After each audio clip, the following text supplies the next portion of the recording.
Vous travaillez où? Votre pays?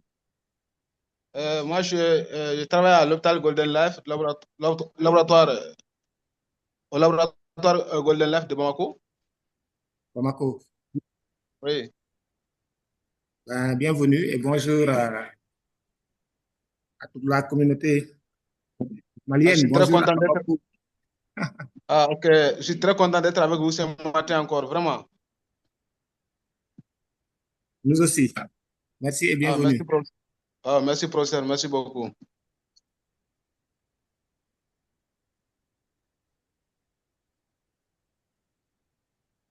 Alors, il faut bien veiller à ne pas désactiver vos micros pour qu'on puisse vous entendre si vous parlez. D'accord, d'accord.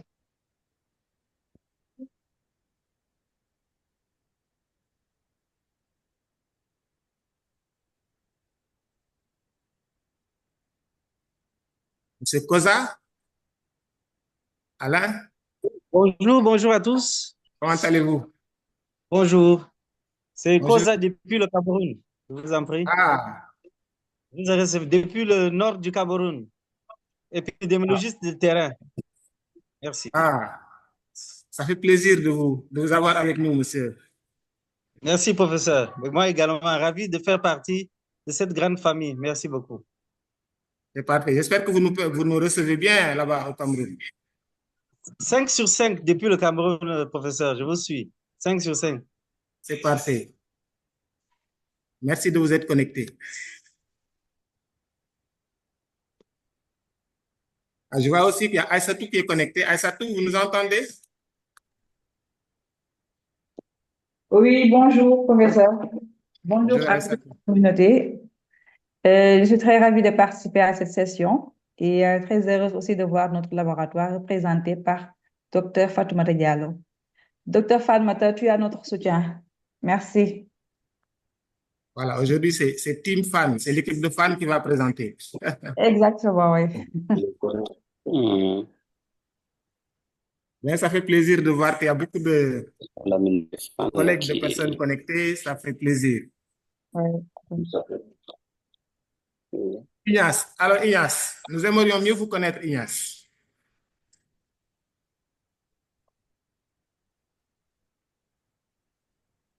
Ignace, vous nous entendez?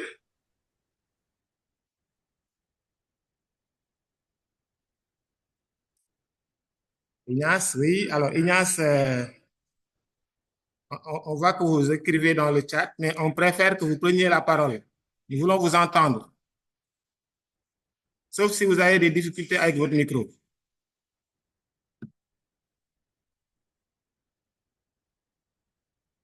Bon, je pense qu'Ignace a quelques difficultés avec son micro.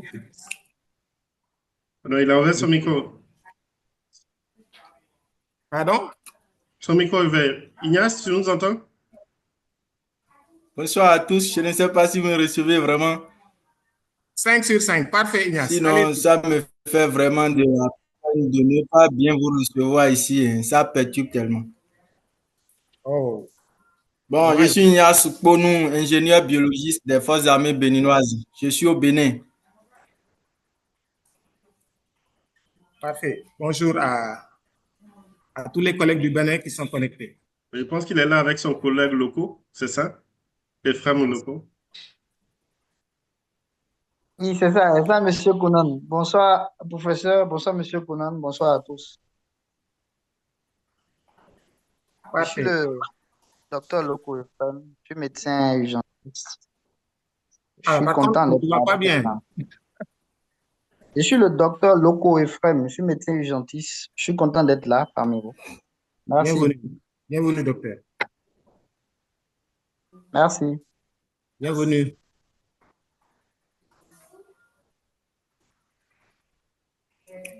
Alors, Monsieur Stow, El Hadj Malik, est-ce que vous nous percevez? Oui, bonjour, professeur. Oui, Malik. Je le sens 5 sur 5. C'est El Hadj Malik Sow, technicien supérieur au centre de santé de Matam. Je suis ravi de faire partie de cette communauté. Oui. Donc, Matam se trouve au Sénégal, il faut le préciser. Effectivement. Parfait. C'est bien, c'est bien. Alors, docteur Kouadio.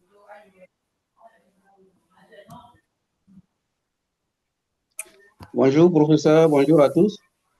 Bonjour. Docteur Kouadio, médecin des armées Côte d'Ivoire. Heureux de participer à cette session qui traite aujourd'hui un thème d'actualité. Merci et bonne session à tous. Docteur Kouadio, la session des armées se déroule au même moment. Vous avez fui pour venir ici. Donc, je vais le dire à colonel Adengra.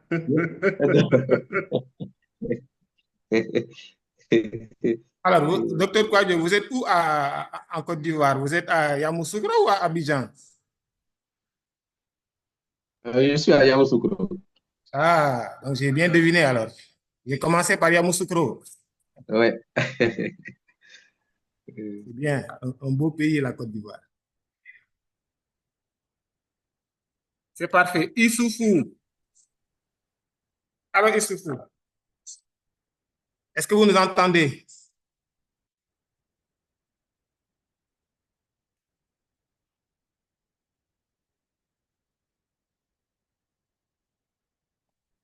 Issoufou?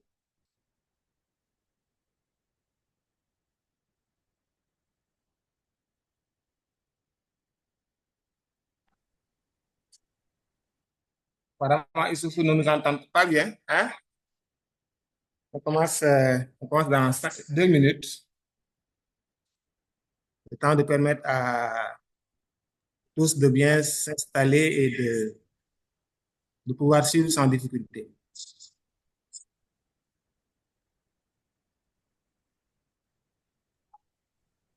Bonsoir, je vois qu'il y a beaucoup d'Ivoiriens. Je vois une autre Ouattara Corinne. Je ne sais pas, votre session a vraiment intéressé les Ivoiriens. Ben, c'est bien. On va peut-être demander à Ouattara de se présenter. Ouattara, vous nous entendez?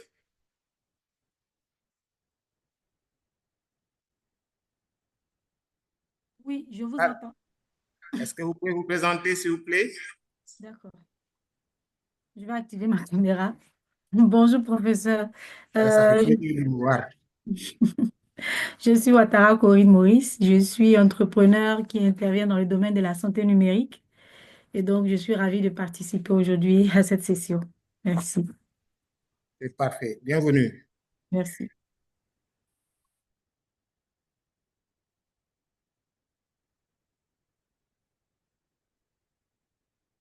Voilà, Fatou, vous voyez mon...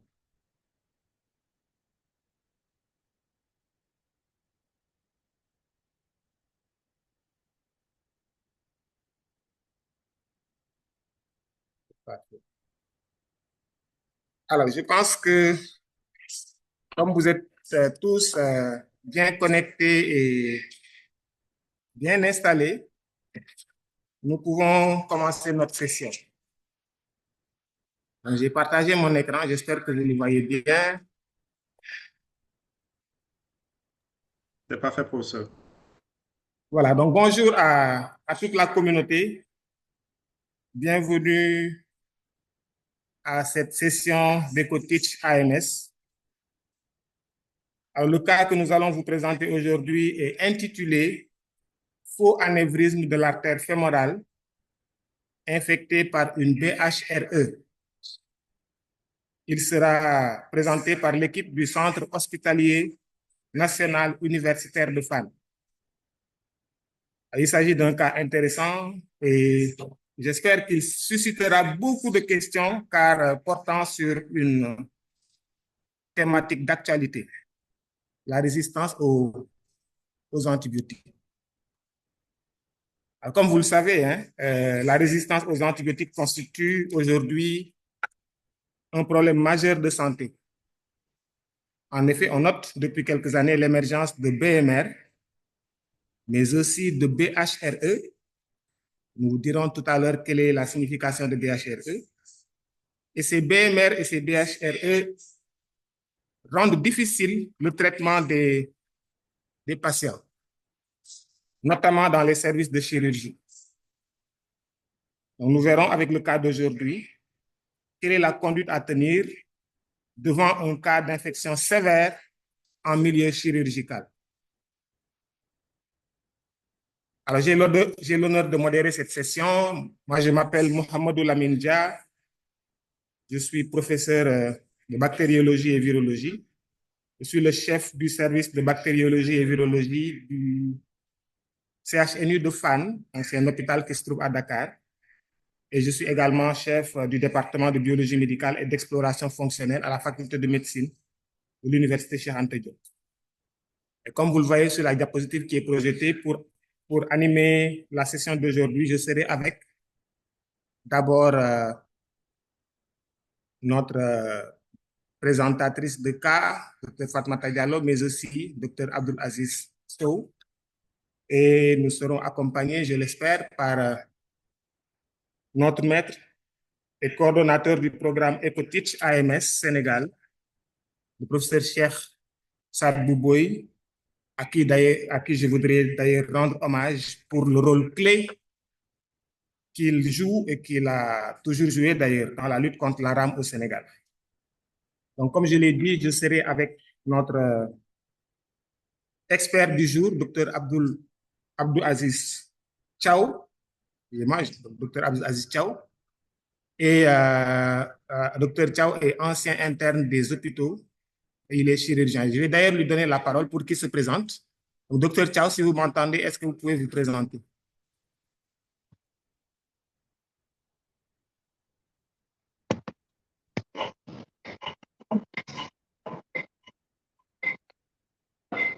Merci, professeur. C'est bon. Merci, professeur, pour la parole. Merci, cher maître. Merci, chers collègues. J'ai l'honneur aujourd'hui de participer à cette journée très intéressante d'EcoTeach AMS Sénégal. Donc, je suis très heureuse aujourd'hui de participer à cette session. Donc, en tant qu'ancien interne en chirurgie thoracique et cardiovasculaire, nous allons parler sur le plan clinique du cas et également répondre à quelques questions par rapport à la pathologie concernée. Merci, professeur. Merci, Dr Thiaw, pour cette présentation. Donc, Dr Thiaw est ancien interne qui travaille au service de chirurgie thoracique et cardiovasculaire. Donc, c'est un service qui se trouve à Fann. Et il nous parlera tout à l'heure du cas, notamment concernant les aspects liés à la prise en charge au service de chirurgie thoracique. Notre présentatrice du jour, c'est Dr Fatoumata Diallo.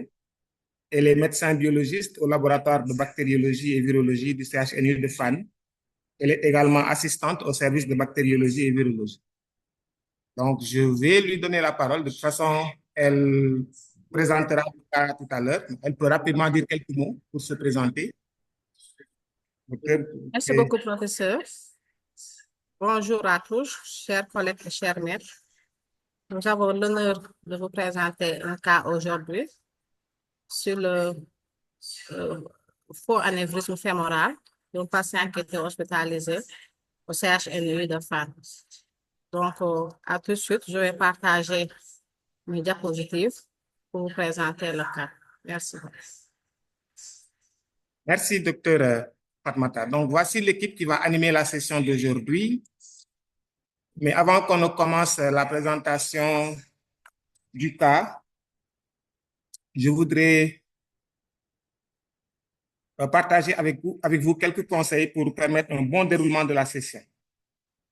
Alors, d'abord, il faut noter qu'il est interdit de partager des informations de santé protégées ou des données à caractère personnel. Voilà, tout ce qui est confidentiel, veuillez ne pas les divulguer au cours de cette session. Alors, il est aussi recommandé, et d'ailleurs, il est exigé que vous mettiez votre micro en sourdine lorsque vous ne parlez pas. Il faut aussi veiller à garder votre vidéo activée tout au long de la session et assurez-vous que votre caméra est bien positionnée avec un bon éclairage. De même, lorsque vous êtes invité à vous présenter, activez s'il vous plaît votre micro et indiquez votre nom, le nom de votre organisation et votre lieu de travail. Lorsque vous prenez la parole, mettez votre téléphone en mode silencieux, s'il vous plaît. Assurez-vous d'avoir une connexion Internet stable pour bien suivre la session Et pour poser vos questions, levez la main physiquement et utilisez la fonction lever de main sur Zoom. Donc, veuillez lever la main. Donc, c'est une fonction, hein, je pense que vous savez comment utiliser cette fonction. C'est comme cela que nous saurons que vous voulez parler. Et il faut aussi préciser que nous souhaitons que les prises de parole se fassent oralement. Quand on dit prise de parole, de toute façon, on comprend qu'il s'agit de parler, mais c'est juste pour vous dire qu'il ne faut pas mettre de messages dans le chat, puisque on ne regardera pas le chat pour les questions à poser. Donc, veuillez prendre la parole, donc lever la main et prendre la parole pour parler. Alors, pour toute question ou préoccupation technique relative à Zoom, veuillez contacter le service d'assistance informatique par le biais du chat cette fois-ci. Merci d'indiquer votre nom complet ainsi que le nom de votre organisation. Vous pouvez consulter les présentations sur e-ECHO pour cela. Alors, il faut aussi noter, et c'est important, que la session est enregistrée et en participant à cette session, vous consentez à être enregistré. Et nous vous remercions pour votre coopération.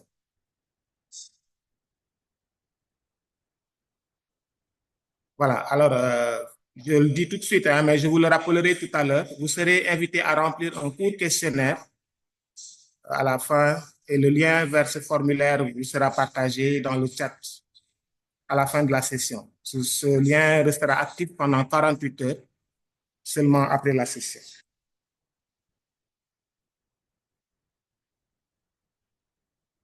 Voilà, je vais peut-être laisser le professeur Seynabou qui va faire un sondage. Professeur Seynabou, je vous donne la parole.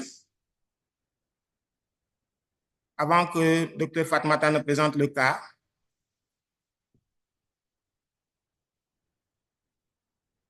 C'est le sondage. Non, non, c'est pour le quiz, le question.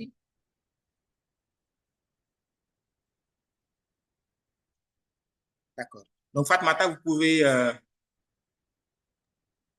projeter votre... Alors, pour ça, il reste encore 2 slides, le temps que peut-être pour ce... Oui, je vais arrêter le partage. OK. Peut-être que... Il faut départ, il faut... Oui, je vais arrêter le partage. Voilà. Fatmata, tu as la main.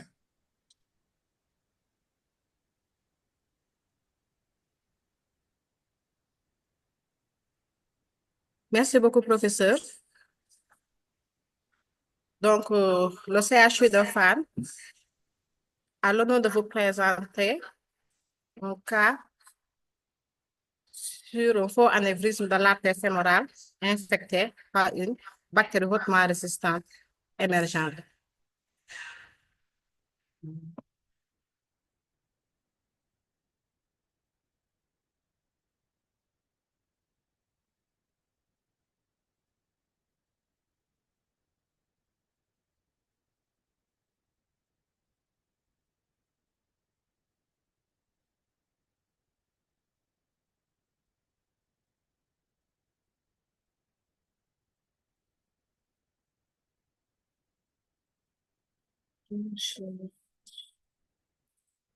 Partager.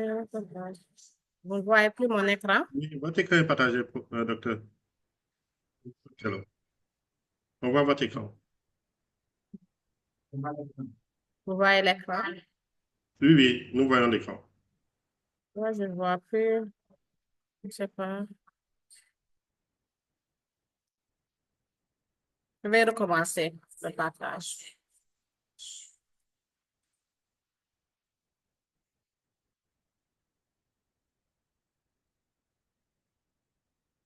C'est bon? C'est bon pour nous, pour le docteur Diallo. Pourquoi ça ne défile pas?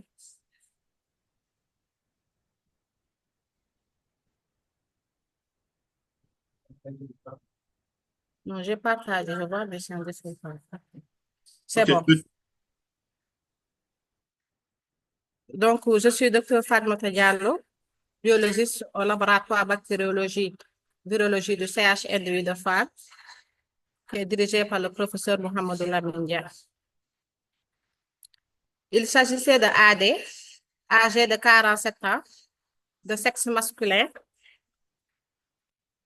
hospitalisé au service de chirurgie thoracique et cardiovasculaire du Centre hospitalier national universitaire de Fann. Comme foyer d'infection suspecté, c'était au niveau du site opératoire de la face interne de la cuisse droite.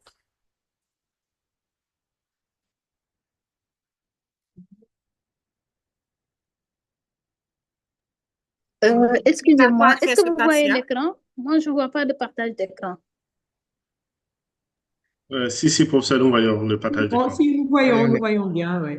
Oui, peut-être. Donc, c'est à mon niveau. Merci. L'interrogatoire chez ce patient n'avait retrouvé dans ses antécédents ni de diabète, ni d'hypertension artérielle. Il n'était pas infecté par le VIH et ne présentait pas de maladie pulmonaire chronique. La fonction rénale était bonne. Il n'avait pas le cancer et n'était pas sous traitement immunosuppresseur. Il n'y avait pas de notion de contagion de tuberculose. Le patient n'était ni diabète, ni tabagique, ni alcoolique. Le début de la symptomatologie remonterait à 6 mois avant son hospitalisation, marqué par une polyadénopathie cervico-latérale droite. En septembre 2024, il avait présenté une péritonite par perforation socale, ce qui avait posé l'indication d'une laparotomie avec hémicolectomie droite et ilectomie à l'hôpital régional de Thiès. L'examen anatomopathologique de la pièce opératoire avait confirmé une tuberculose abdominale. 3 semaines après l'intervention chirurgicale, il avait présenté une complication à type de thrombophlébite du membre inférieur droit. Il y avait une tuméfaction au niveau de la cuisse droite, faisant évoquer une myosite. Ce qui avait motivé les chirurgiens à inciser au niveau de la face interne de la cuisse droite pour une évacuation de la masse à l'hôpital Saint-Jean-de-Dieu de Thiès, où il était réhospitalisé. Devant l'absence d'amélioration clinique, 5 jours après l'intervention et sous la demande des parents, le patient est transféré à l'hôpital principal de Dakar en novembre 2024. Hospitalisé dans un service médical de cette structure, le diagnostic de suppuration d'une plaie chirurgicale par une bactérie hautement résistante émergente a été évoqué pour la première fois chez ce patient. L'angiotédème du membre inférieur droit avait montré un faux anévrisme de l'artère fémorale superficielle droit, ce qui avait motivé sa référence au service de chirurgie thoracique et cardiovasculaire du Centre hospitalier national universitaire de Fann pour la prise en charge d'un faux anévrisme fémoral superficiel droit infecté d'origine traumatique et iatrogène.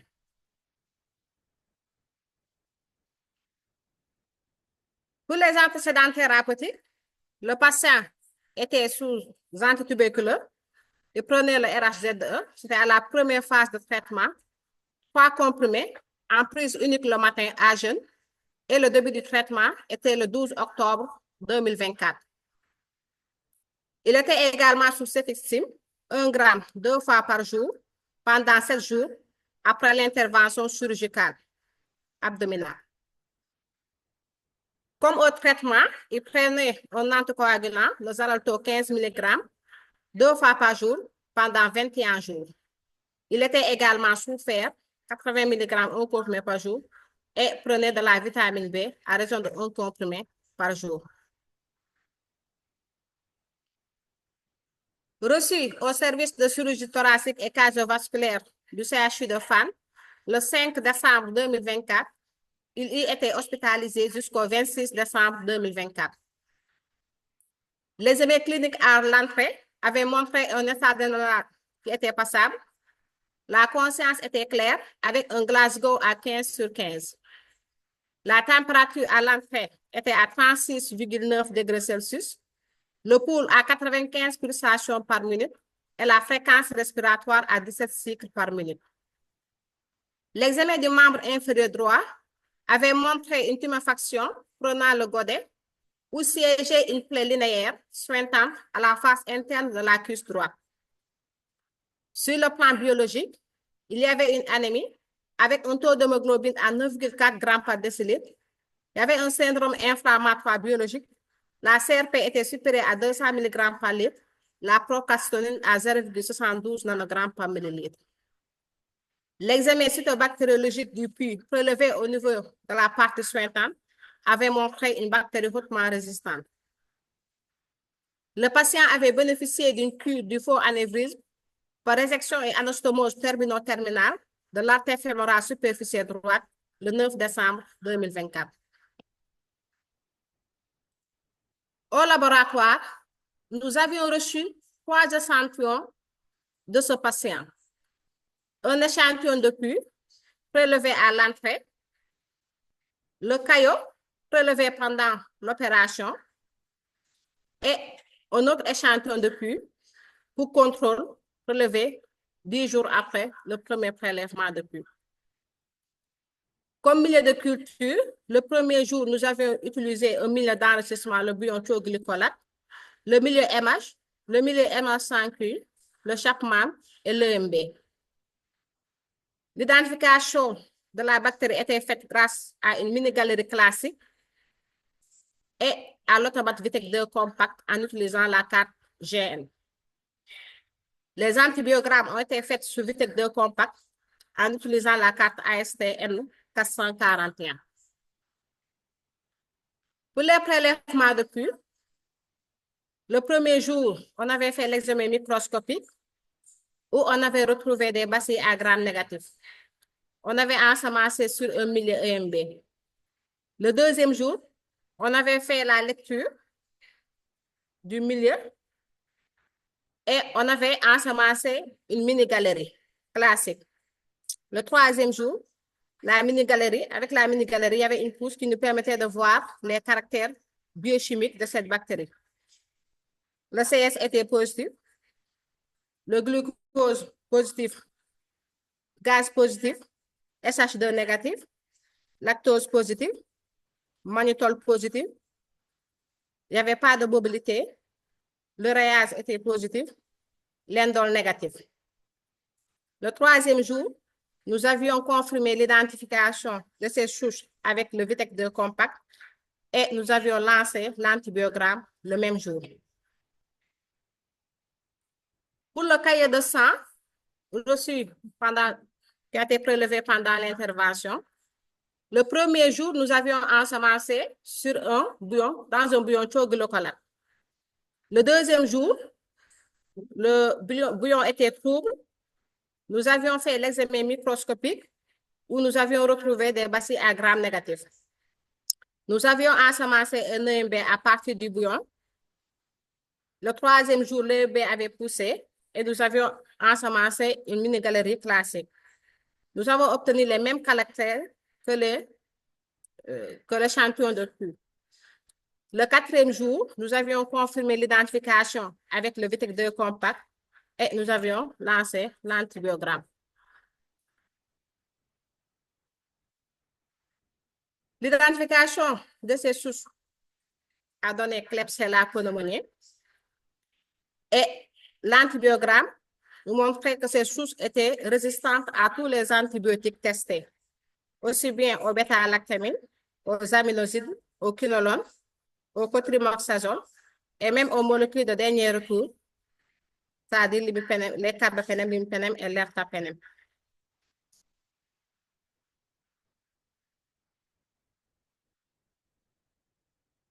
Donc, comme préoccupation, heureusement que pour ce patient-là, il n'y avait pas de fièvre durant tout son séjour à l'hôpital. L'hémoglobine qui était à 9,4 à l'entrée était passée à 10,6 à la sortie, le 21 décembre. La CRP qui était supérieure à 200 était revenue à 21,8. La procalcitonine qui était à 0,72 était revenue à une valeur qui était inférieure à 0,1. L'examen cytobactériologique du puits qui avait retrouvé le Klebsiella pneumoniae, ces souches étaient encore là jusqu'au 16 décembre 2024. De même que le CAE également, ils ont isolé la même souche. Je rappelle que c'est cette souche il paraît que ce qui a été isolé à l'hôpital principal de Dakar. Car je me souviens bien que le médecin nous avait dit, nous faisons face à une klebsielle qui est résistante à tous les antibiotiques testés. Pour le moment, c'est localisé, mais nous surveillons. Comme traitement, le patient était sous antituberculeux à l'entrée, à la première phase de traitement. Il était également sous cette réaction, 2 grammes par jour, sous métronidazole, et on faisait des pansements quotidiens des 2 plaies, la plaie opératoire et la plaie qui suintait, avec de l'eau oxygénée et du Daken. Toujours dans la prise en charge du patient, il était isolé parce qu'initialement, il était dans une cabine A2. Après, lorsque les résultats du laboratoire sont sortis, il était isolé dans une cabine individuelle. À sa sortie, le patient était mis sous antituberculeux à la 2e phase de traitement RH3 comprimés par jour, sous cefixime 2 grammes par jour et métronidazole 500 mg 2 fois par jour.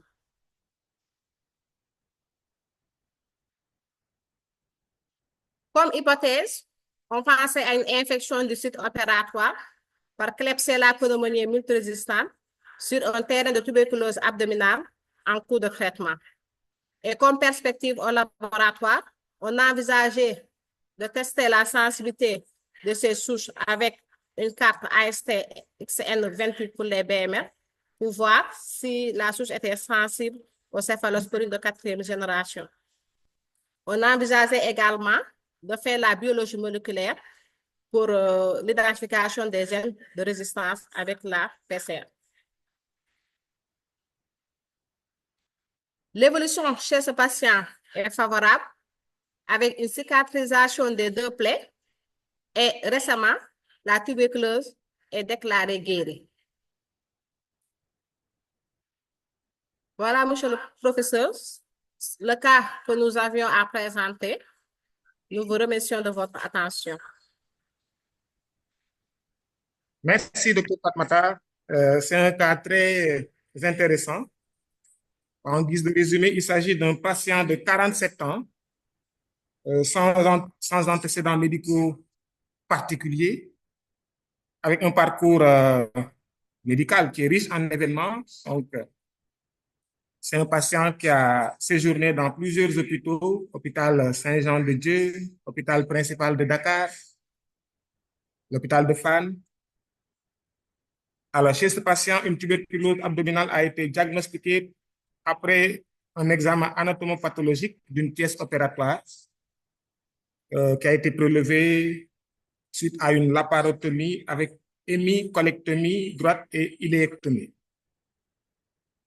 L'évolution s'est compliquée d'une thrombophlébite du membre inférieur et le patient a été transféré à l'hôpital principal suite à une suppuration de la plaie chirurgicale. Donc, chez ce patient, Klebsiella pneumoniae a été isolée, une souche résistante à pratiquement tous les antibiotiques. Et le patient a bénéficié d'un traitement chirurgical et médical, bien évidemment, avec une antibiothérapie. Et heureusement, donc l'évolution s'est bien déroulée. Donc, le patient a bien évolué et a pu sortir. Donc, j'espère avoir bien résumé votre cas, docteur Fatmata Diallo. J'ai été fidèle, hein, je l'espère. Maintenant, je voudrais à ce stade donner la parole à la communauté pour recueillir d'éventuelles questions de clarification. Je précise bien, des questions de clarification. Est-ce que certains veulent plus d'informations pour mieux comprendre le cas? Donc, la parole à qui veut la prendre.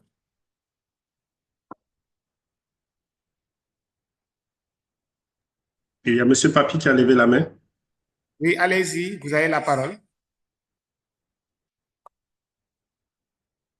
Patrick, allez-y. Il a son micro fermé. Il faut ouvrir votre micro, s'il vous plaît. Voilà, je l'ai ouvert. Je ne sais Voilà. pas si je suis bien entendu. Oui, parfaitement. Et on vous voit aussi. Ok. Allez-y. S'il vous Ok, plaît, je suis Monsieur Papi Ichika depuis la RD Congo. Et vous travaillez où? Enseignant de microbiologie, en même temps doctorant en microbiologie. J'ai bien suivi le cas présenté, mais ma préoccupation était de savoir, parce que je n'ai pas vu, lorsqu'on a fait l'antibiogramme, quels sont les antibiotiques qui ont été sensibles, parce que c'est vraiment une souche qui a été hautement résistante. Je ne sais pas s'il y a eu des antibiotiques qui ont été révélés sensibles à l'antibiogramme, ou soit on est avec une antibiothérapie probabiliste. Ça, c'est de 1. De 2, pourquoi l'on a procédé par plutôt par la galerie classique, la mini-galerie classique, alors que le laboratoire avait l'automate de Vitec, mini-Vitec 1. Au lieu de faire la mini-galerie classique, il serait mieux d'y aller directement, de lancer l'identification et l'antibiogramme au Vitec Tour pour ne pas donner l'accès à la bactérie de se multiplier, parce qu'une antibiothérapie réussie dépend aussi de la charge de l'inoculum. Plus vous retardez la prise en charge du patient, plus aussi les bactéries continuent à se multiplier, et aussi on aura des difficultés à la prise en charge du patient. Voilà du moins ce qu'a été mes préoccupations. Merci. Merci beaucoup, M. Papi. Nous allons peut-être répondre à ces 2 premières questions et après recueillir d'autres questions s'il y en a. Donc, Dr Fatmata, Patrick voudrait savoir, Papi voudrait savoir si dans le résultat de l'antibiogramme obtenu, est-ce qu'il y avait des antibiotiques efficaces sur la souche? Puisqu'avec le profil montré, on voit que pratiquement tous les antibiotiques ne marchent pas. La souche est résistante à tous les antibiotiques. Et la deuxième question de Papi, c'est par rapport à l'utilisation de la mini-galerie classique. Donc, il voudrait savoir pourquoi le Vitec 2 n'a pas été utilisé pour l'identification et l'antibiogramme, l'identification notamment, à la place de la mini-galerie classique.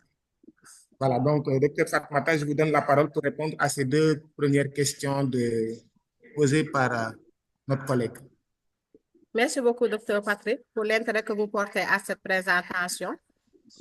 La première question, c'était est-ce qu'il y avait un antibiotique auquel la souche était sensible? Non, il n'y avait pas d'antibiotique. Pour tous les antibiotiques qu'on avait testés, la souche était résistante à ces antibiotiques-là. Donc, il n'y avait aucune molécule à laquelle la souche était sensible. Pourquoi ne pas utiliser directement le Vitec 2 compact pour faire l'identification et l'antibiogramme, puisque c'est plus rapide? Nous, on utilise ici les mini-galeries parce que nous sommes dans un CHU. Nous recevons des étudiants. C'est pour faire leur voir les caractères. Néanmoins, on utilise toujours l'identification avec le Vitec. Si on a une souche d'identification difficile, ou bien si on veut compléter l'identification d'une souche où la mini-galerie, on est limité à l'identification de genre, donc pour connaître l'identification de l'espèce, on fait recours au Vitec, comme c'est comme Enterobacter. Des fois, pour voir les espèces d'Enterobacter, on fait recours au Vitec. Mais également, comme ces souches, quand on a une souche qui est un peu bizarre, comme celle-là qui est résistante à tous les antibiotiques, on refait l'identification avec le Vitec pour confirmation. C'est cette démarche-là qu'on utilise le plus souvent au laboratoire. Merci. Merci, nous avons compris que c'est dans un but didactique, enfin, on va dire, surtout pour mieux former les étudiants que la mini-galerie classique est utilisée pour leur montrer les caractères biochimiques. Donc, comment on l'identifie sur la base des caractères biochimiques. Et bien évidemment, comme vous le dites, au besoin, le Vitec 2 peut être utilisé.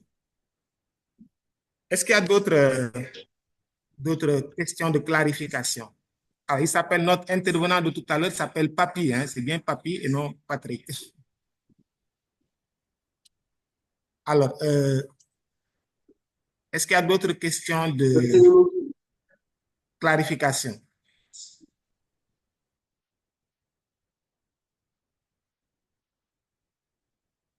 Sinon, nous allons donner la parole à notre expert, Dr Abdul Aziz Chao. Il y a, pour ça, Une question? Dr Kouadio, oui, Kouadio, allez, oui, Kouadio, allez-y, excusez-moi.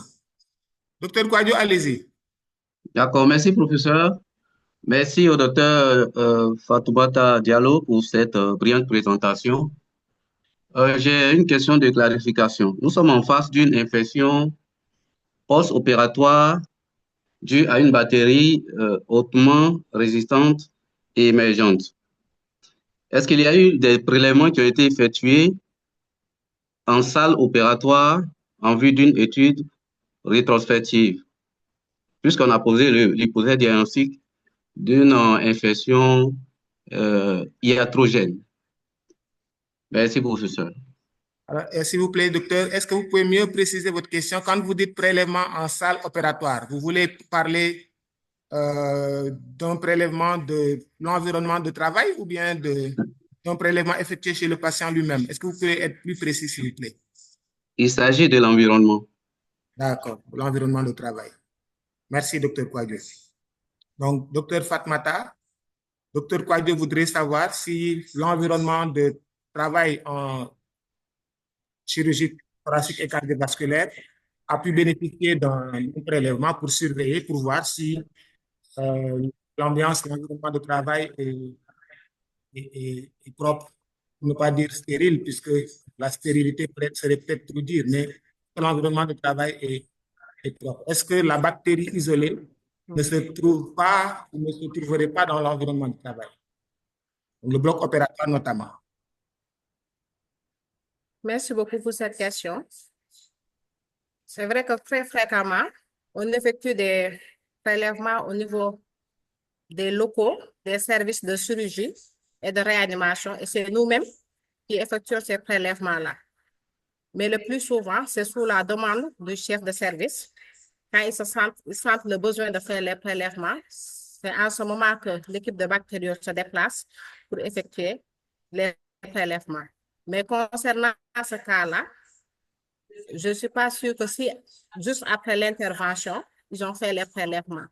Peut-être qu'après, le Dr Chao va y revenir sur les méthodes de désinfection, et sur la prise en charge du patient et de l'environnement, juste après les résultats de laboratoire.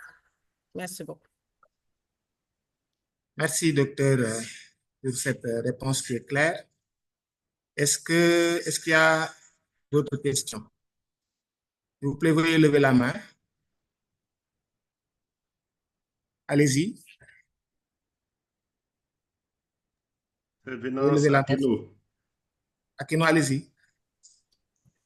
Oui. Bonjour, professeur. Je ne sais pas si vous me suivez bien. Et on vous suit, allez-y, Venance. Oui. Bonjour, professeur Dia, que je salue d'ailleurs chaleureusement comme mon maître et formateur.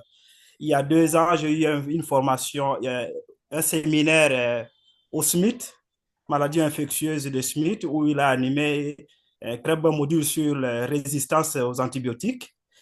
Voilà, je suis diplômé de l'UCAD, infectiologue, diplômé de l'UCAD 2025 ici. Je pose la question à partir de Kinshasa, où je suis retourné il y a 2 semaines. Merci pour très beau cas présenté par notre collègue. C'est vraiment trop intéressant comme cas. Mais je voulais juste avoir quelques petites précisions, professeur, par rapport à ce cas, c'est-à-dire ces patients âgés de 46 ou 47 ans, bien sûr sans antécédents, disons, pas de notion de tuberculose, pas de notion du diabète, hypertension et autres. Mais sur le plan paraclinique, je vis à peine la CRP qui était augmentée à 200 et qui est revenue à 21. Et puis la PCT de 0,7 et puis revenue à 0,1 si je ne me trompe pas. Bon, sur le plan clinique, professeur, je n'ai pas vu le malade n'a pas chauffé puisque j'ai vu la température était toujours normale, autour de 36. Bon, je n'ai pas vu même le Kisofa. Le Kisofa, j'ai pas vu, le Kisofa était pratiquement zéro puisque même la conscience était normale, la tension artérielle. Bon, je ne sais pas sur base de quoi sur base de quoi on peut retenir ça comme étant une infection. Une infection puisque sur le plan clinique, je ne vois rien. Sur le plan clinique, je ne vois rien. Est-ce que ça ne peut pas prêter, ça c'est mon point de vue, professeur, ça ne peut pas prêter confusion à une contamination ou une souillure des milieux de culture? Voilà, c'est un peu ça ma préoccupation par rapport à ce cas qui est très, très, très intéressant. Voilà, je m'arrête par là, professeur. Merci. Merci beaucoup, docteur Venance. Alors, docteur Fatmata, docteur Venance voudrait savoir, comme si on regarde, hein, si on regarde un peu le bilan biologique effectué par le patient, on voit que les autres paramètres biologiques ne sont pas forcément en faveur d'une infection. La question est de savoir, est-ce que la souche isolée est réellement responsable d'une infection ou est-ce qu'il pourrait ne pas s'agir d'une contamination des milieux de culture, par exemple? Merci beaucoup, docteur Bonis. De l'échantillon. Vous avez la parole. Merci beaucoup, docteur, pour cette intervention. Je voudrais savoir si c'est réellement une infection, vu que le patient n'était pas fébrile. Sur le plan clinique, il n'y avait pas de signe d'infection. Et pourtant, la bactérie est isolée. Est-ce que réellement c'était une infection? Est-ce que ce n'est pas une contamination? Non, ce n'est pas une contamination de l'hôpital, parce que je précise très bien que cette souche a été isolée pour la première fois à l'hôpital principal et 3 fois de suite à des jours différents chez ce patient avec 3 échantillons différents. Donc, ce n'est pas une contamination. Est-ce que réellement le patient présentait une infection? Là, je vais laisser après cette question aux cliniciens qui le prenaient en charge. De toute façon, je sais qu'il y avait un échange entre les chirurgiens et les infectiologues qui sont ici à l'hôpital FAN. Peut-être après que le docteur Thiaw va revenir sur cette question-là. Merci beaucoup. Merci, docteur. Alors, il y a Babacar Ndiaye qui demande la parole. Babacar, vous avez la parole.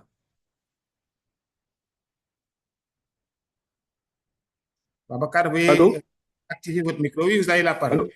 Allô? Oui, nous vous entendons. Bonjour. Vous m'entendez? Vous m'entendez? Oui, oui, parfaitement. Allez-y, allez-y. Alors, d'accord. Alors, bonjour, docteur Fatimata Diallo. Bonjour, professeur Lamine et docteur Aziz Thiaw et les participants. Voilà, je vous remercie. Moi, j'appelle de Saint-Louis, c'est Bakr Ndiaye. Voilà, je suis surtout intéressé par la société civile médicale. Je participe régulièrement sur les questions d'information sanitaire et de santé. Voilà, je suis très actif dans ce domaine. Voilà, j'avais une question que j'étais en train de réfléchir sur la présentation de Dr Fatimata. C'est-à-dire comment, avec une approche comparative sur ce qu'il a développé, parce que les résistances aux antibiotiques est devenue maintenant une question de santé publique d'urgence.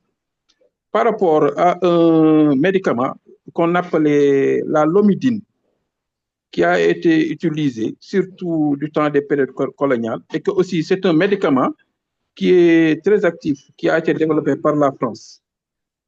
Voilà, s'il peut me faire des développements comparatifs, voilà, par rapport à la résistance BHR, voilà, parce que bon, on fait face aujourd'hui à beaucoup de complexités comme la maladie Mpox, le dengue, le H5N1, etc. Bon, il y a aussi le problème du médiator. Voilà. Ce qui m'intéresse, c'est comment il peut faire un développement comparatif sur ce qu'il a développé par rapport à l'approche qui a été faite avec cette lomidine pour qui traitait la maladie de la sommeil. Voilà, merci, je vous remercie. Merci, docteur Babacar. Alors, est-ce que vous pouvez plus préciser votre idée quand vous dites approche corporatrice? C'est bien ça, hein, vous avez dit. Qu'est-ce que vous entendez par cette approche? Oui, c'est-à-dire ce qu'il a développé. Bon, moi, je ne suis pas docteur, moi, je suis expert de la société civile de développement. Je participe dans les cadres de réflexion sur les questions de santé. En même temps, bon, j'ai une attestation de la gestion d'officine que j'ai fait, mais je participe surtout sur les questions de santé, la sécurité sanitaire mondiale. Bon, avec aussi le financement de l'USAID qui a été supprimé, ça, c'est des difficultés. C'est-à-dire, par rapport à ce qu'il a développé, il y a un médicament qu'on appelait la lomidine, qui est toujours commercialisé. C'était pour lutter contre les maladies de la sommeil en Afrique tropicale. Par rapport à son développement, je veux qu'il amène quelques réflexions, quelques approches compréhensibles. Comment on peut résoudre cette situation par rapport aux résistances antibiotiques actuelles avec les inspirations comme le Mpox, la mouche ZZ, le dengue, etc. Et même les maladies chroniques rénales aux antibiotiques. Voilà, merci. D'accord, nous avons bien compris. Hein. Votre question va surtout dans le sens de réfléchir sur de nouvelles pistes thérapeutiques, de nouvelles molécules, on va dire, pour lutter contre ces bactéries qui expriment une forte résistance. Il y a des travaux qui sont en cours, hein, et la recherche s'oriente surtout sur certaines possibilités comme l'utilisation, par exemple, des bactériophages. On parle de la phagothérapie. Il y a beaucoup de choses qui sont en train d'être faites. Mais ça, c'est vraiment dans le cadre de la recherche. Et voilà, je pense que les réflexions sont toujours en cours. Et ça sort un peu du cadre de ce qu'on vient de présenter. Alors, est-ce qu'il y a d'autres questions? Alors, s'il n'y en a pas, je vais donner faut qu'on gère le temps aussi. Il y a Marie-Rose qui a levé la main pour ça. Je ne sais pas si vous avez le temps, si on a le temps, mais Marie-Rose a la main. Oui, mais il faut qu'on progresse également. C'est qui? Allez-y, vous pouvez parler. Allez-y rapidement. Marie-Rose, bonjour, professeur. Bonjour à tous. Merci beaucoup pour la présentation. Veuillez vous présenter, s'il vous plaît. Votre lieu de travail et bonjour. Allez-y, allez-y. Oui, vous m'entendez? C'est bon? Oui, nous vous entendons. Allez-y. D'accord. Bonjour à tout le monde. Je m'appelle Marie-Rose Ndour, étudiante en microbiologie à l'UCAD. Merci à Dr Fatoumata et à toute l'équipe de FAN pour la présentation. J'avais une question par rapport à la biologie moléculaire, si elle a été faite ou pas. J'ai peut-être pas vu cette partie sur la présentation. Et si elle n'a pas été faite, pourquoi ne pas développer cette approche de la biologie moléculaire pour permettre peut-être de voir les gènes de résistance et essayer de réadapter le traitement pour peut-être combiner certaines molécules et voir si elles seront sensibles ou pas. Merci beaucoup.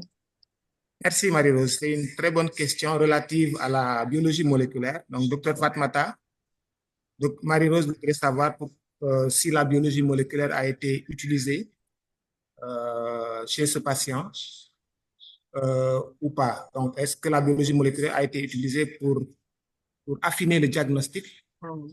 Et si elle n'a pas été utilisée, pourquoi? Et éventuellement, voilà, commenter un peu sur la biologie moléculaire. Donc, je vous donne la parole, Dr Fatoumata. Merci beaucoup, professeur. Je remercie Marie-Rose Ndiaye pour cette question qui est très pertinente. Effectivement, je l'ai dit que dans les perspectives, on envisage de faire la biologie moléculaire de cette souche. Ce n'est pas encore fait, mais la souche, elle est là. On envisage de le faire dès que les réactifs seront disponibles. Autre chose par rapport à la combinaison de molécules pour traiter le patient, on avait demandé l'avis des infectiologues. Ce qu'ils nous avaient proposé, c'était surtout d'utiliser la piperacillin plus tazobactam. Vu que la souche était résistante à ces molécules-là, on a envisagé la thémoxyline. Et pour cela, il fallait tester la souche avec les cartes BMR, ce qu'on n'en disposait pas. Heureusement que l'infection était localisée. Donc, avec les désinfectants, l'infection le germe et a disparu. Donc, c'était ça. C'est quelques éclaircissements que j'avais apportés par rapport à cette question. Merci. Merci, Dr. Fatmata. Alors, je pense qu'il faut qu'on progresse. Et je vais donc donner la parole à notre expert du jour, Dr. Abdou Aziz Thiaw, pour recueillir de sa part d'éventuelles questions de clarification ou, on va dire, lui demander de nous faire une petite synthèse de ce qu'il vient d'entendre et de nous proposer au besoin quelques recommandations. Donc, docteur, vous avez la parole.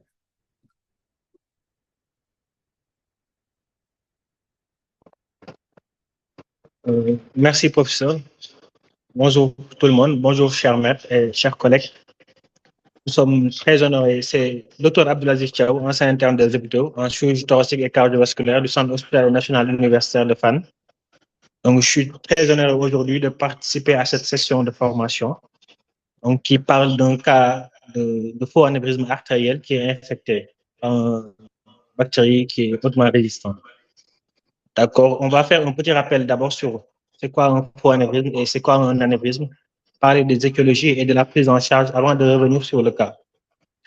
Donc, d'abord, un anévrisme, c'est une dilatation localisée et permanente de l'artère avec une perte de parallélisme de ses parois, dont le diamètre est supérieur à 1,5 fois le diamètre de l'artère en amont qui est considéré comme normal.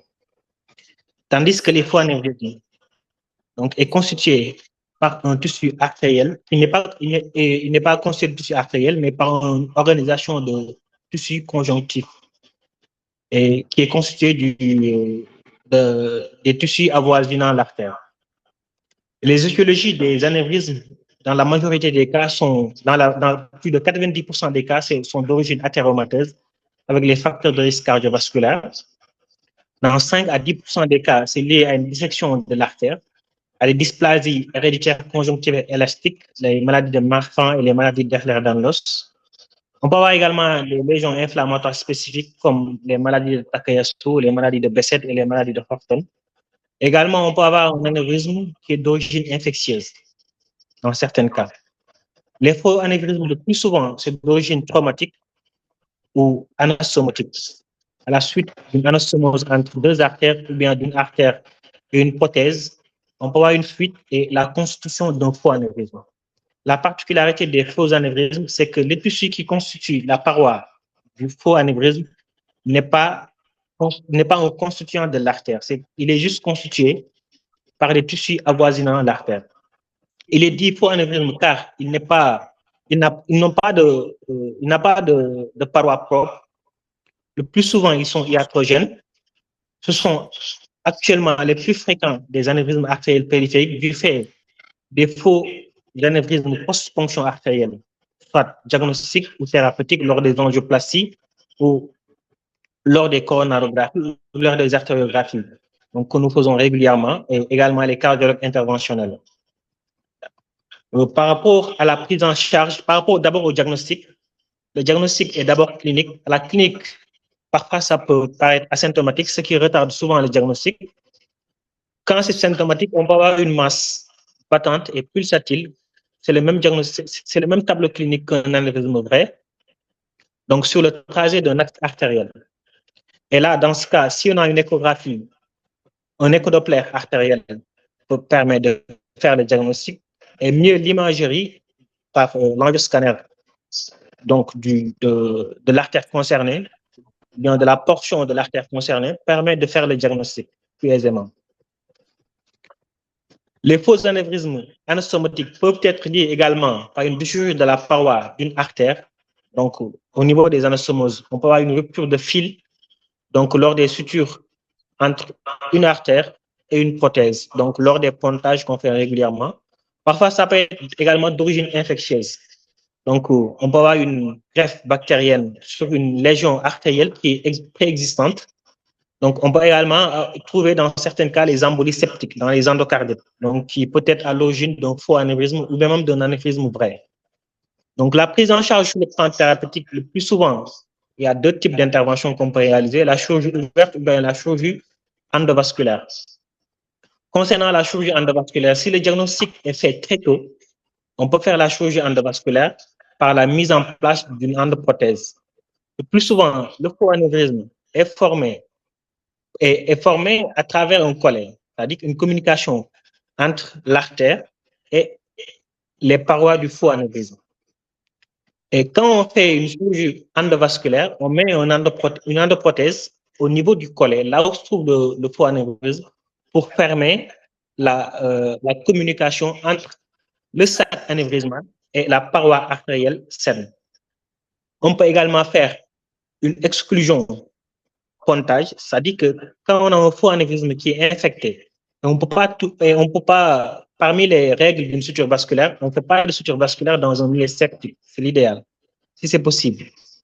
Là, dans ce cas, on peut faire une exclusion de la partie où se trouve le faux anévrisme, on ligature l'artère en haut, en bas, on fait un pont qui va contourner la partie infectée, ce qu'on appelle une exclusion pontage. Dans certains cas, on fait une résection du sac anévrismal, là où c'est juste anévrismal, et on fait la fermeture du collet.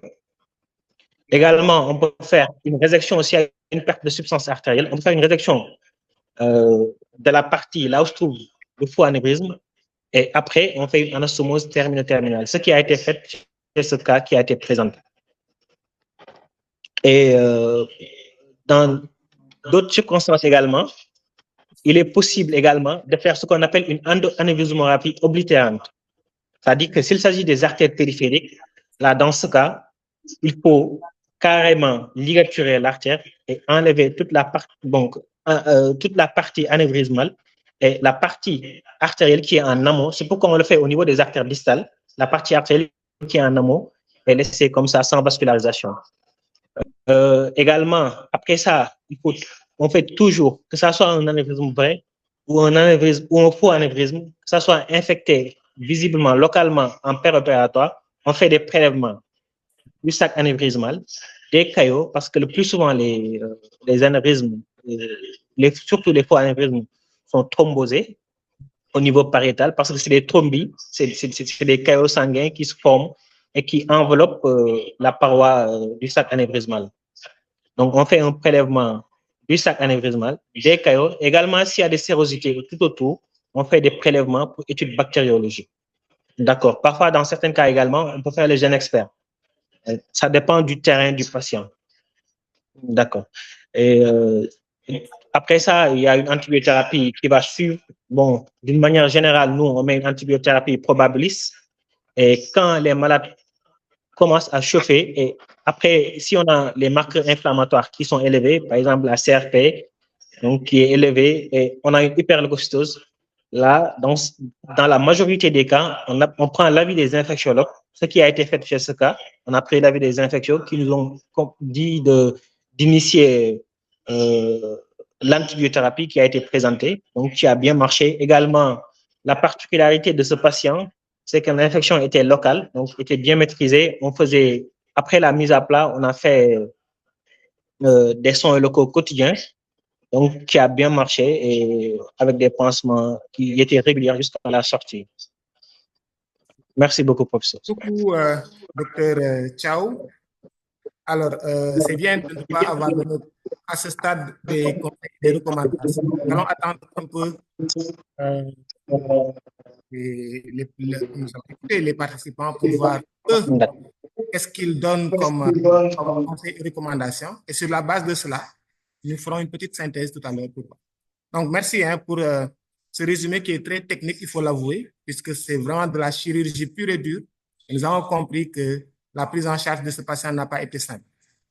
Voilà, donc je vais donner la parole, de nouveau donner la parole aux participants pour cette fois-ci recueillir vos recommandations et surtout vos recommandations.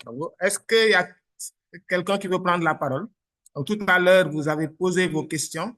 Maintenant, nous aimerions savoir si vous avez des recommandations à formuler par rapport à la prise en charge de ce cas, mais également par rapport au diagnostic posé au laboratoire. Donc, la prise en charge et diagnostic et thérapeutique.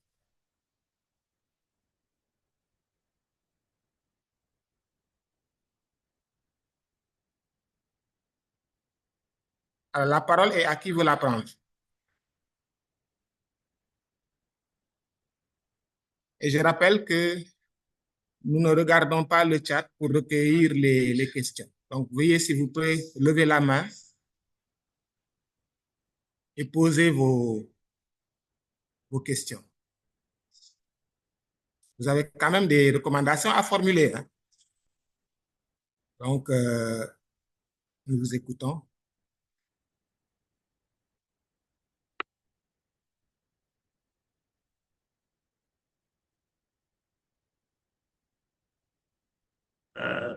Professeur, peut-être le temps que les participants ne soient inspirés, il y a professeur Cheikh Saad qui est connecté. Professeur. Professeur Boy. Bonjour tout le monde. Professeur Boy vient de nous rejoindre. Bon, j'étais là déjà. Ah, bonjour, cher maître, bienvenue. Merci à tout le monde. Je suis de près le travail, mais moi, ce qui m'intéresse d'emblée et qui peut être une recommandation, c'est la surveillance du clone de Klebsiella pneumoniae. C'est une souche ancienne. C'est bien de la caractériser du début à la fin. C'est une souche que nous avons depuis une vingtaine d'années. Des fois, on dit à principal, on dit à fan, à Dantec. Est-ce la même souche pour le même clone? Donc, on a l'obligation de la caractériser. Et c'est bien que quelqu'un l'ait soulevé tout à l'heure. En tout cas, je remercie déjà l'équipe de femmes et Fatoumata pour la présentation, mais surtout le professeur Dia et toute son équipe et le docteur Thiaw. Mais ce que je suggérerais quand on a des souches comme ça, c'est des souches sur lesquelles on peut mener beaucoup d'études. Études de résistance, études de caractérisation, voir les schémas thérapeutiques. Est-ce que c'est une monothérapie ou bien il faut une association d'antibiotiques, faire les CMI. Parce que nous avons des équipes complémentaires. Moi, mon équipe fait tout ce qui est association d'antibiotiques, bactéricidie, dosage et éventuellement les CMI et les CMB. Donc, on peut se compléter. Ça permet d'avoir une idée précise, non seulement de la souche, mais aussi des alternatives thérapeutiques. Parce que le cas est intéressant pour d'une part, non seulement la souche est multirésistante, mais c'est une souche qui est un milieu chirurgical.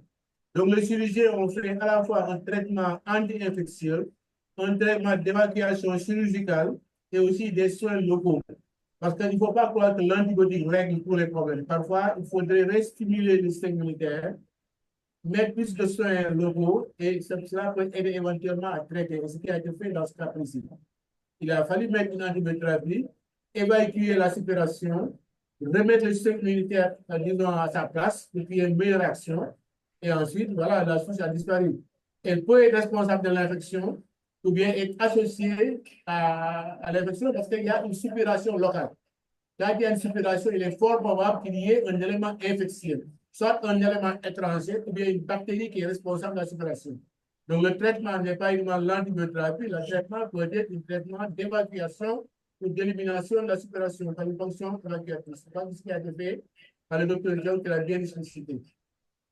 Moi, je me réjouis qu'il y ait autre chose que ce qu'on a. Nous avons eu beaucoup de cas d'infection urinaire, mais le cas là est intéressant non seulement par le fait de la localisation de l'infection, mais par la prise en charge du patient. Voilà, c'est la prise en charge du patient qui me séduit parce que ce que j'ai entendu tout à l'heure, il a fallu de la thérapeutique avec l'aide des infectiologues, mais aussi un traitement, une prise en charge des soins locaux pour un meilleur traitement. Donc, en recommandation, moi, ce que je suggère avec le professeur Dia et son équipe, c'est d'aller au fond dans la caractérisation de la souche. Voilà, de caractériser la souche. Est-ce que c'est le même clone qui circule partout, en fan, en principal ou ailleurs? Éventuellement, faire les autres investigations en termes de sensibilité, en monothérapie, ou bien éventuellement voir quel type d'association d'antibiotiques peuvent marcher. Dans ce cas précis, on vous a parlé de thérapeutique d'association en anti-inhibiteur et en potentiobactam et voilà. Donc, il y a une possibilité d'utiliser un antibiotique avec un inhibiteur de bêta-lactame ou bien utiliser deux types d'antibiotiques pour une association d'antibiotiques. Voilà, bactéricide éventuellement. En tout cas, je suis vraiment ravi de cette approche. J'encourage les acteurs. Mais je vous dis, la Klebsiella, moi j'ai publié sur la Klebsiella il y a une vingtaine, une trentaine d'années, la thèse de Valentin. Je vous dis, la Klebsiella, elle est toujours présente en milieu hospitalier. Est-ce la même?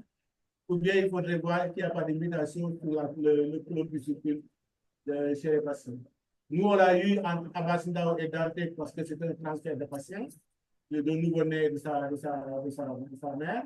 On a eu un cas comme ça qu'on a suivi, mais je sais qu'il y a une source de Klebsiella qui circule, de pseudomonas qui circule, là c'est le caractère, on ferait bien des fois d'aller jusqu'au bout de la calculation. En tout cas, merci. C'est la suggestion que je vais faire et j'encourage les différentes équipes de TICH AMS de présenter des cas, et ce cas-là est un cas très intéressant qui nous sort de l'ordinaire, c'est un cas biochirurgical. Et moi, je veux travailler avec les chirurgiens qui font de l'antibiothérapie et qui font de l'antibiothérapie. Donc, c'est bien d'avoir un suivi adéquat en partenariat avec les microbiologistes. Je vous remercie. Merci beaucoup, professeur. Merci pour cette excellente contribution. Je suis tout à fait d'accord avec vous quand vous dites qu'il faut effectivement qu'on procède dans des cas pareils à une caractérisation moléculaire de la souche. D'une manière générale, il faut qu'on commence à effectuer une surveillance moléculaire des BMR. Alors, je sais que la direction des laboratoires est en train de mettre en place tout un système pour procéder à une surveillance de la résistance aux antimicrobiens à l'échelle nationale. Et à ce titre, des laboratoires de référence ont été désignés pour justement procéder à cette surveillance. Et je pense qu'on pourrait réfléchir sur comment on peut procéder pour intégrer justement cette caractérisation moléculaire dans le cadre de cette surveillance globale de la résistance aux antimicrobiens. Vraiment, merci beaucoup pour cette excellente contribution. Et je crois aussi qu'il est important pour une prise en charge efficace des malades de prôner le dialogue entre le clinicien et le biologiste. C'est comme cela que nous pourrons avancer. Merci beaucoup. Alors, je vais donner la parole à... Est-ce qu'il y a d'autres contributions? Il y a professeur Lo qui veut bien intervenir, mais aussi on voit l'équipe de Serine Bak Mbo. Voilà, ils font... Professeur Seynabou.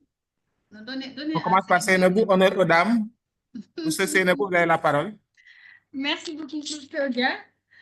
Félicitations à Dr. Fatoumata et à toute l'équipe de FAN. Vraiment, c'est un cas qui est très intéressant. C'est les infections, déjà les infections post-opératoires, ensuite infections associées aux soins, ensuite résistance. Moi, je pense que on a eu vraiment des échanges qui sont très, très fructueux. Et il y a une question qui était très intéressante tout à l'heure, c'est l'infectiologue qui demandait pourquoi on a retenu l'infection au lieu de contamination. Bon, je n'ai pas bien su, parce que quand je me connectais avec mon téléphone, je n'avais pas l'écran, la projection, mais je sais que j'avais lu la présentation avant et que le germe a été isolé 3 fois de suite. Donc, ne serait-ce que cette hypothèse, le fait d'isoler la bactérie 3 fois de suite sur 3 échantillons différents, vraiment, c'est un critère pour pouvoir parler d'infection. Et également les antécédents du patient, le fait que le patient soit opéré, en tout cas, tous les arguments étaient en faveur d'une infection. Maintenant, l'autre question qui était très intéressante également était de voir la source. Parce que c'est toujours important de retrouver la source. Si c'est une infection qui est associée aux soins, est-ce que c'est le manuportage, est-ce que c'est le matériel ou bien est-ce que c'est l'environnement? Donc, je pense que nous devons nous vraiment orienter vers ça. À chaque fois, quand on a des types d'infections de ce genre, essayer de retrouver la source parce que c'est toujours important. Sinon, vraiment, tous mes remerciements et toutes mes félicitations. Merci beaucoup. Merci, professeur Seynabou, pour cette pertinente contribution. Merci. Alors, la parole au professeur Baké, c'est ça, hein? Je ne vois pas de main levée. Oui, c'est Serine Baké Mbo. Baké, oui, professeur Serine. Baké, vous avez la parole.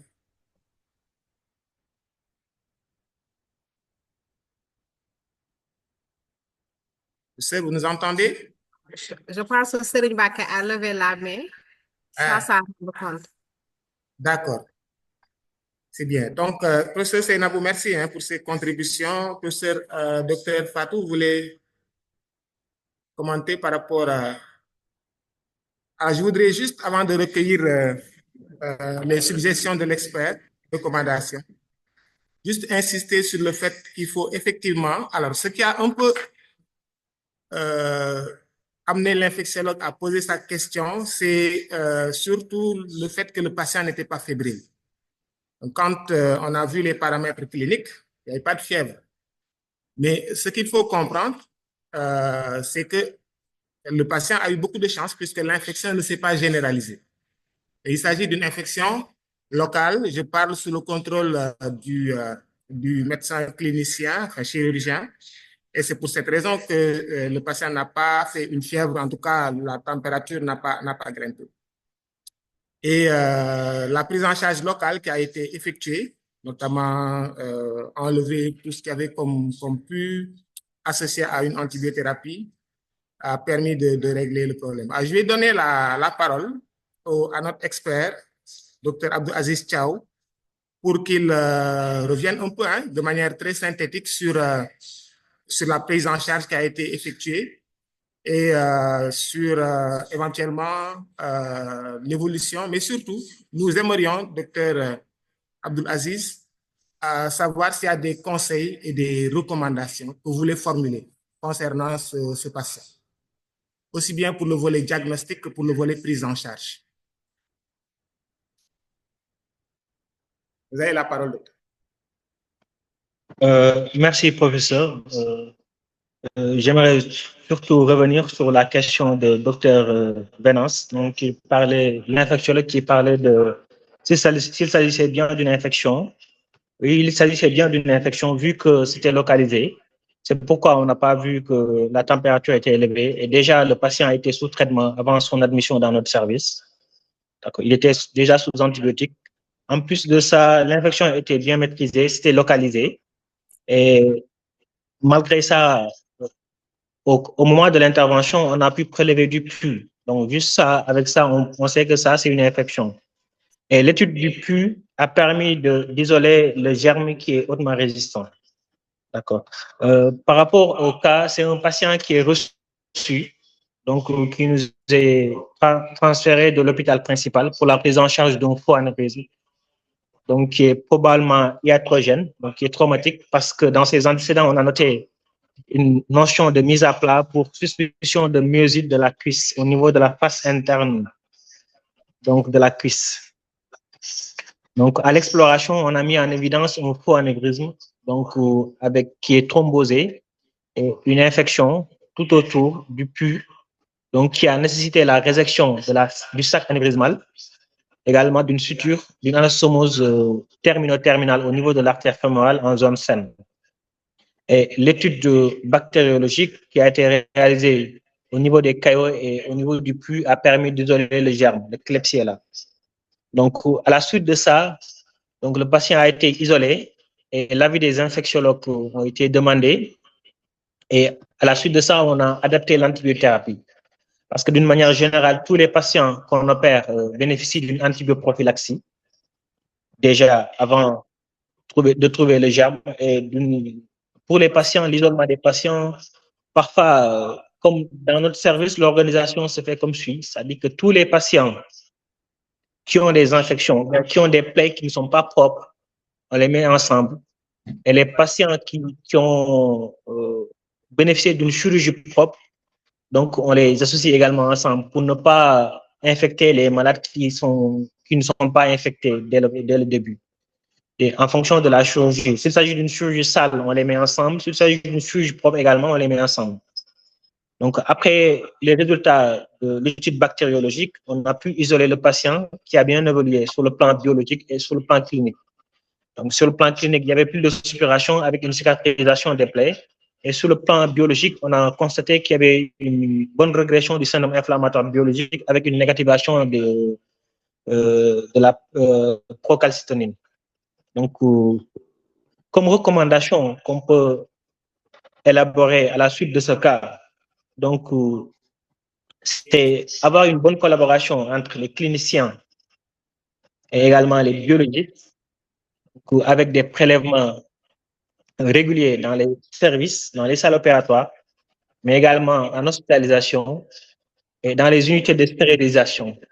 Donc, là où on stérilise le matériel qu'on utilise pour opérer. Et également, d'avoir une meilleure disponibilité, dans les délais des résultats de bactériologie. Donc, ça va permettre de faire le diagnostic très tôt et d'adapter l'antibiothérapie très souvent. C'était tout, professeur. Merci beaucoup. Merci beaucoup, Dr Abdelaziz. Alors, Dr Fatmata, est-ce que vous êtes... Oui, juste pour ajouter dans les recommandations, de renforcer également l'hygiène hospitalière, surtout l'hygiène des mains des personnels. Je salue vraiment l'initiative qui a été faite ici à FAN, parce que ça fait maintenant 1 mois qu'on fait le tour de service, qu'on est appelé sollicité à chaque fois pour faire les prélèvements des locaux. Et en faisant les prélèvements des locaux, on fait également les prélèvements des mains des personnels. Donc, ça nous permet de voir également les germes qui circulent dans les locaux et de faire la prévention de la transmission maniportée des germes.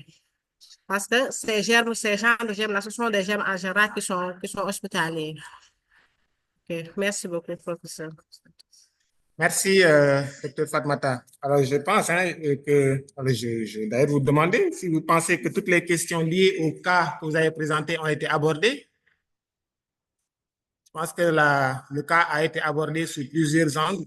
En tout cas, on se base un peu sur les discussions que nous avons eues. Je pense que c'est un cas intéressant. Je pense qu'on a pu le cerner avec les questions qui ont été posées. Okay. Oui.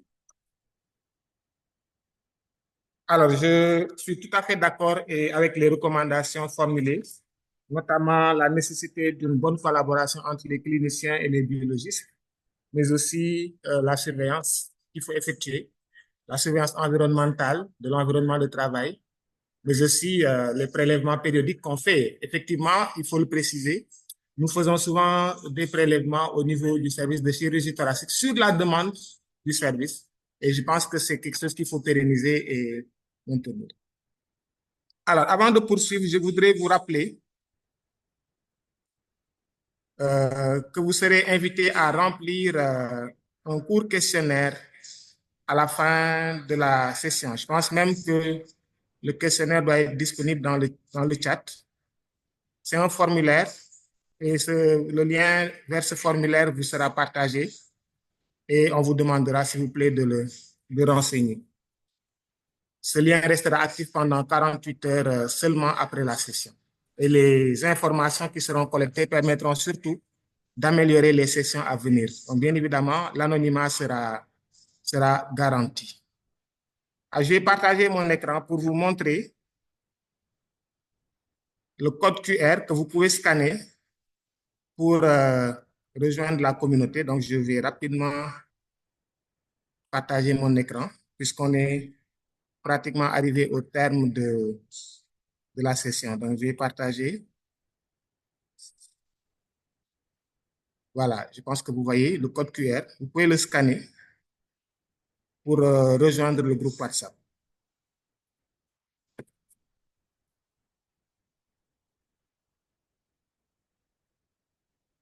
Voilà, je ne sais pas, Dr Abdelaziz, est-ce que vous voulez ajouter quelque chose?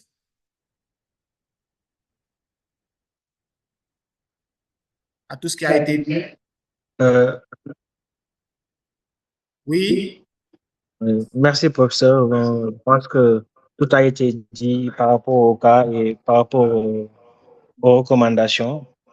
Juste de tenir compte donc, pour éventuellement prévenir les infections donc, du site opératoire et également les infections liées aux soins et pour pouvoir faire une prise en charge optimale de nos patients. Merci beaucoup. Excellent. Merci. Docteur Ciao. Voilà, donc comme je vous l'avais promis, vous avez vu que le cas est très intéressant. Donc, c'est un cas qui fait rejaillir la nécessité d'avoir une collaboration entre les cliniciens et les biologistes.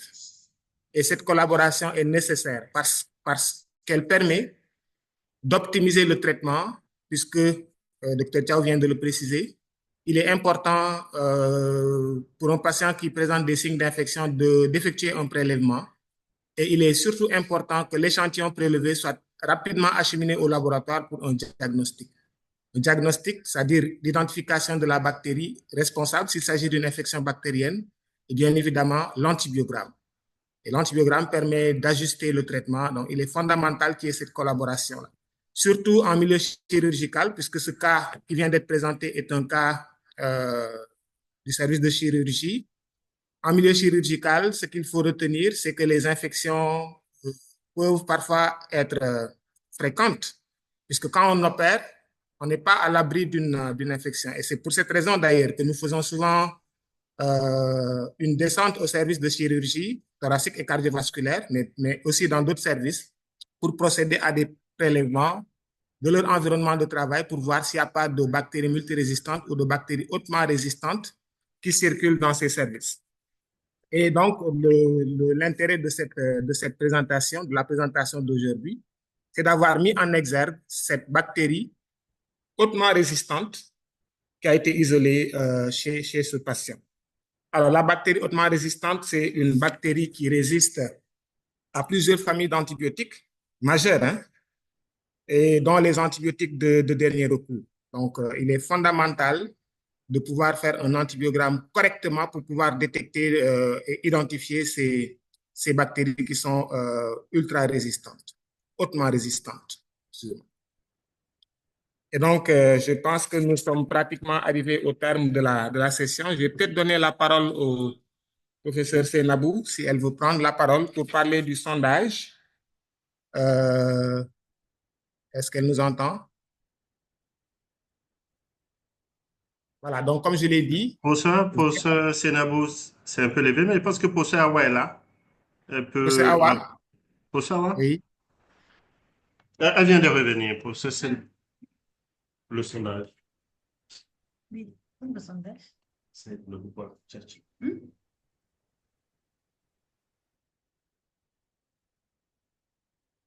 Bon, sinon, c'est juste pour dire quelques mots sur le sondage. Je leur ai déjà parlé de... On va lancer le sondage. Oui. Voilà, du formulaire à renseigner qui se trouve sur le chat et qu'il faut peut-être renseigner pour qu'on puisse recueillir des informations qui seront anonymisées en vue d'améliorer les sessions à venir. Et je vous donne la parole aussi pour parler de la suite, hein, notamment concernant les prochaines sessions. Donc, je vous donne la parole, professeur.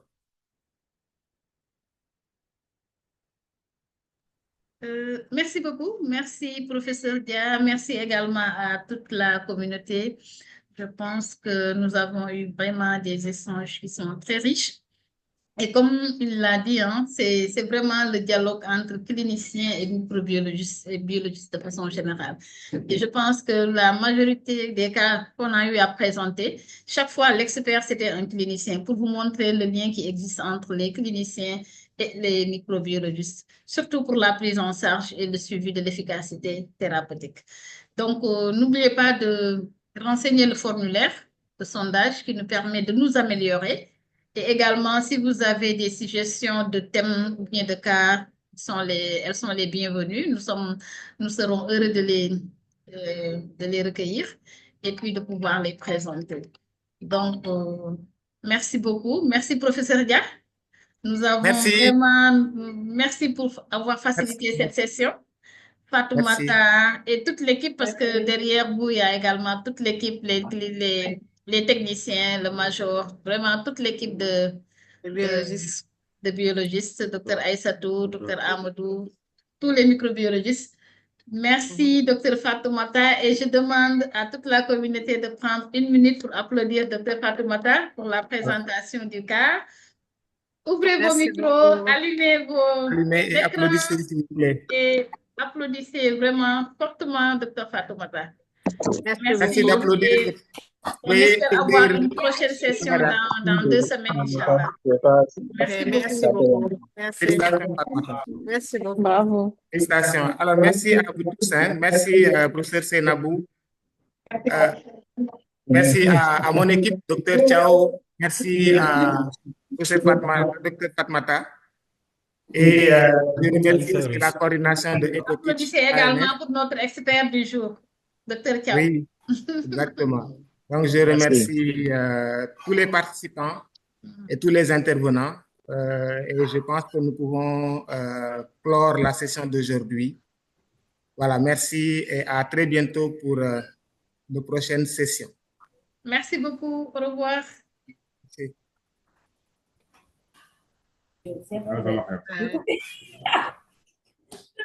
Merci.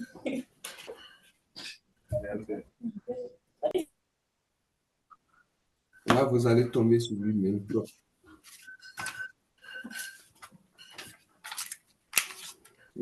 Merci, professeur Gare. Merci, Seynabou. À la prochaine. À bientôt. Merci. Bravo, Bravo. Merci. Tu me fais à la session.